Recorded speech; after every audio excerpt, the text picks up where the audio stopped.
মায়ের জন্মদিনের সকালবেলা স্নান-টান করে এখানে আমি পায়েস রাঁধতে বসে গিয়েছিলাম। আর যেহেতু মায়ের বার্থডেটা শনিবারে পড়েছিল, তাই সমস্ত কিছুই নিরামিষ খাবারই বানাতে হয়েছিল। যাই হোক, কি আর করা যাবে। এদিকে আমি পায়েসটা হতে হতে পোলাওয়ের চালটা মেখে রেখেছিলাম। আর তোমরা যদি পোলাওয়ের রেসিপিটা দেখতে চাও, তাহলে নিচে দেওয়া লিঙ্কে ঢুকে দেখে নিতে পারো। এদিকে আমার রান্না করতে করতে খুব গরম লেগে গিয়েছিল, তাই একটু আইসক্রিম খেয়ে কেকটাকে অর্ডার দিয়ে দিয়েছিলাম। আর এখানে কেকের সাথে দেখো একটা ক্যালেন্ডারও কিন্তু ফ্রি দিয়ে দিয়েছিল। দেন আমরা বসে পড়ি খেতে, আর মায়ের জন্য একটু সুন্দর করে থালাটা সাজিয়ে দিয়েছিলাম। কেমন লাগছিল জানিও। আর বেশি কিছু করিনি, পোলাও, আলুর দম, পকোড়া, পায়েস আর সাথে মিষ্টি দিয়ে দিয়েছিলাম।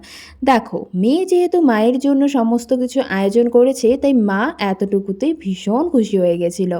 দেন সন্ধে হলেই মা কেকটা কেটে নেয়, আর এভাবেই মায়ের জন্মদিনটা হাসি খুশিভাবে কাটিয়েছিলাম। তো কেমন লাগলো জানিও, ভালো লাগলে অবশ্যই চ্যানেলটিকে সাবস্ক্রাইব করে যেও। বাই।